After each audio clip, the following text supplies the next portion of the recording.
Hi all, welcome to PSC memorise.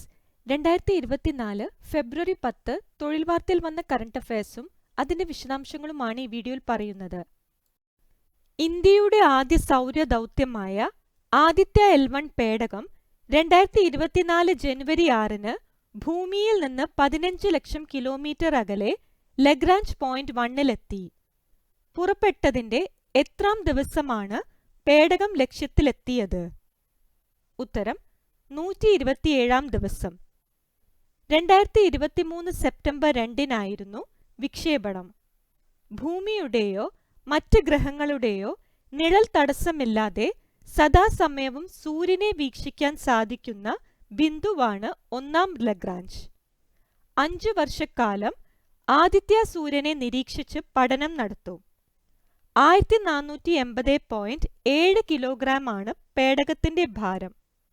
ഭൂമിയിൽ നിന്ന് സൂര്യനിലേക്കുള്ള ദൂരം 15 കോടി കിലോമീറ്റർ ആണ്. അതിന്റെ 100-ൽ 1 ഭാഗമേ ആദിത്യ L1 സഞ്ചരിച്ചിട്ടുള്ളൂ. ബഹിരാകാശത്തടുത്തിടെ വൈദ്യുത ഉൽപാദനശേഷി കൈവരിച്ച് ISRO നേട്ടം സ്വന്തമാക്കിയത് ഏത് പരീക്ഷണത്തിലൂടെയാണ്? ഉത്തരം ഫ്യൂവൽ സെൽ പവർ സിസ്റ്റം. സ്വന്തമായി ബഹിരാകാശ കേന്ദ്രം സ്ഥാപിക്കുന്നതിനുള്ള ആദ്യ ചുവടെന്ന നിലയിലാണ് വിക്രം സാരാഭായ് സ്പേസ് സെന്ററിൽ വികസിപ്പിച്ച പരീക്ഷണം വിജയം കണ്ടത്.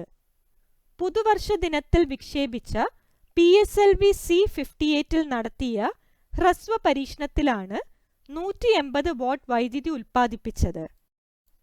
പുരാതന ഗ്രീസിലെ ഏറ്റവും വലിയ കൊട്ടാരം 16 വർഷം നീണ്ട പുനരുദ്ധാരണ പ്രവർത്തനങ്ങൾക്കു ശേഷം അടുത്തിടെ വീണ്ടും തുറന്നു. കൊട്ടാരത്തിന്റെ പേര്? ഉത്തരം ഏഗായ്. 2300 വർഷം മുൻപ് അലക്സാണ്ടർ ചക്രവർത്തിയുടെ പിതാവ് ഫിലിപ്പ് രണ്ടാമൻ നിർമ്മിച്ച കൊട്ടാരമാണിത്.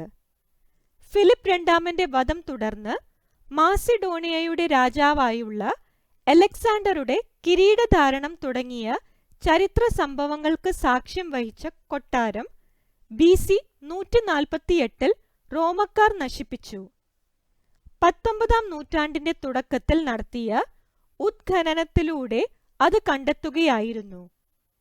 യുനെസ്കോയുടെ ലോക പൈതൃക പട്ടികയിൽ സ്ഥാനം പിടിച്ച കൊട്ടാരം കൂടിയാണ് ഏഗായ്. ബ്ലൂംബർഗിന്റെ ഇന്ത്യയിലെയും ഏഷ്യയിലെയും അതിസമ്പന്നരുടെ പട്ടികയിൽ ഒന്നാമതെത്തിയത്? ഉത്തരം ഗൗതം അദാനി. 8.11 ലക്ഷം കോടി രൂപയാണ് അദാനിയുടെ ആസ്തി. 8.06 ലക്ഷം കോടി രൂപയായി മുകേഷ് അംബാനി രണ്ടാമതാണ്. ആഗോള കോടീശ്വര പട്ടികയിൽ അദാനി 12-ാം സ്ഥാനത്താണ്. മുകേഷ് അംബാനി 13-ാം സ്ഥാനത്ത്. വിദേശകാര്യ മന്ത്രാലയത്തിന്റെ പുതിയ വക്താവ്? ഉത്തരം രൺധീർ ജയ്സ്വാൾ.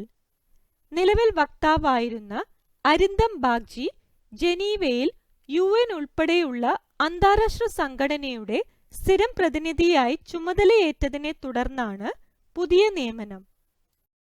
ഏത് രാജ്യത്താണ് അവിടുത്തെ ആദ്യ ബഹിരാകാശ സഞ്ചാരിയെ യുവജനകാര്യ മന്ത്രിയായി നിയമിച്ചത്? ഉത്തരം UAE. സുൽത്താൻ അൽ നയാദിയാണ് നിയമിക്കപ്പെട്ടത്. 6 മാസം അന്താരാഷ്ട്ര ബഹിരാകാശ നിലയത്തിൽ കഴിഞ്ഞ നയാദി ആദ്യമായി ബഹിരാകാശത്തെത്തിയ അറബ് വംശജൻ കൂടിയാണ്. കളിക്കാരനായും പരിശീലകനായും സ്വന്തം രാജ്യത്തിന് ലോകകപ്പ് കിരീടം നേടിക്കൊടുത്ത ആദ്യ ഫുട്ബോളർ 2024 ജനുവരി 5-ന് അന്തരിച്ചു. പേര്? ഉത്തരം മരിയോ സഗാലോ. 1958, 1962 വർഷങ്ങളിൽ ലോകകപ്പ് നേടിയ ബ്രസീൽ ടീമിലെ പ്രധാന കളിക്കാരനായിരുന്നു സഗാലോ. പരിശീലകനായിരിക്കെയാണ് 1970-ൽ ബ്രസീൽ 3ാമത്തെ കിരീടം നേടിയത്. 1994-ൽ ടീം 4ാം ലോകകപ്പ് നേടുമ്പോൾ അദ്ദേഹം സഹപരിശീലകനായും പ്രവർത്തിച്ചു. നായകനായും പരിശീലകനായും ലോകകപ്പ് ഏറ്റുവാങ്ങിയ രണ്ടാമനായ പശ്ചിമ ജർമ്മനിയുടെ ബെക്കൻ ബോവറും ജനുവരി 7-ന് അന്തരിച്ചു. 1974 നെതർലൻഡിനെ തോൽപ്പിച്ച് പശ്ചിമ ജർമ്മനി ലോകകപ്പ് നേടുമ്പോൾ ബെക്കൻ ബോവർ ടീമിന്റെ നായകനായിരുന്നു. 1990-ൽ അർജന്റീനയെ തോൽപ്പിച്ച് പശ്ചിമ ജർമ്മനി കിരീടം നേടിയപ്പോൾ അദ്ദേഹം പരിശീലകനുമായിരുന്നു. കൈസർ എന്നായിരുന്നു ബോവറുടെ വിളിപ്പേര്. അടുത്തിടെ കൊച്ചിയിൽ അന്തരിച്ച തക്കാക്കോ മുല്ലൂരിന്റെ പ്രാധാന്യം എന്താണ്? ഉത്തരം 1976-ൽ തകഴിയുടെ ചെമ്മീൻ എന്ന നോവൽ ജാപ്പനീസ് ഭാഷയിലേക്ക് വിവർത്തനം ചെയ്തു. ജപ്പാനിലെ മിറ്റാമിയ സ്വദേശിനിയായ തക്കാക്കോ 1967-ൽ മലയാളിയെ വിവാഹം ചെയ്ത ശേഷം കേരളത്തിൽ സ്ഥിരം താമസമാക്കുകയായിരുന്നു. മോശപ്പെട്ട കാലാവസ്ഥ മൂലം ലാൻഡിംഗ് ദുഷ്കരമായ കാർഗിൽ എയർ സ്ട്രിപ്പിൽ രാത്രിയിൽ ആദ്യമായി പറന്നിറങ്ങിയ ഇന്ത്യൻ വ്യോമസേന വിമാനം. ഉത്തരം C-130J വിമാനം.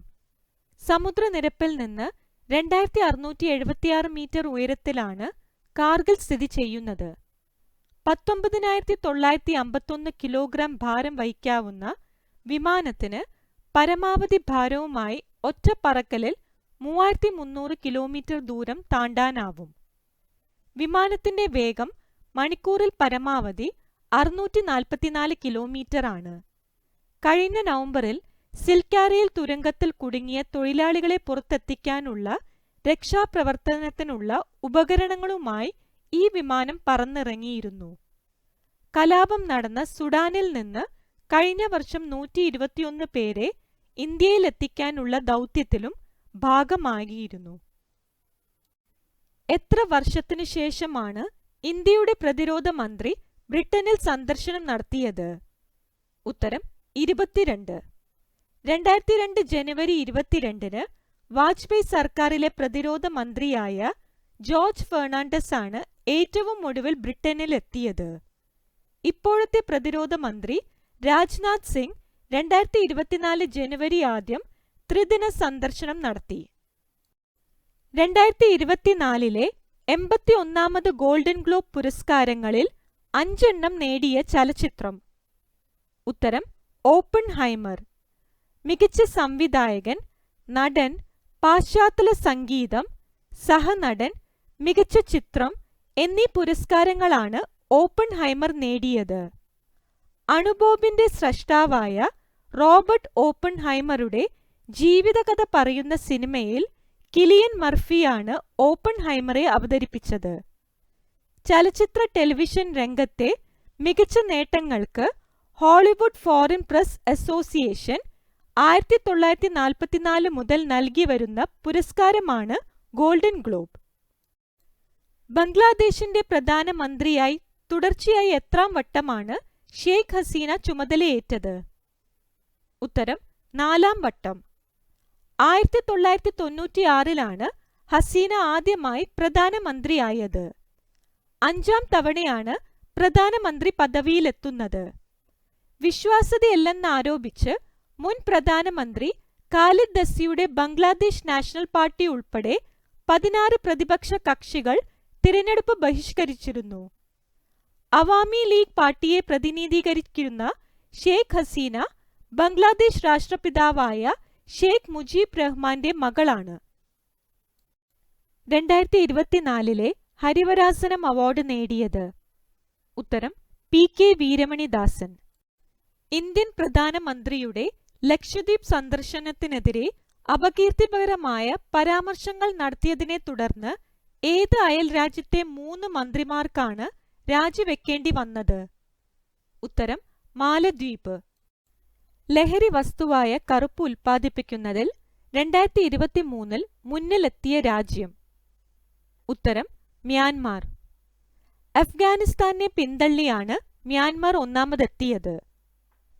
ലോകത്തിലെ ഏറ്റവും വലിയ ധ്യാന കേന്ദ്രമായ സ്വർവേത് മഹാമന്ദിർ പ്രധാനമന്ത്രി നരേന്ദ്രമോദി ഉദ്ഘാടനം ചെയ്തത് എവിടെയാണ്? ഉത്തരം വാരാണസി.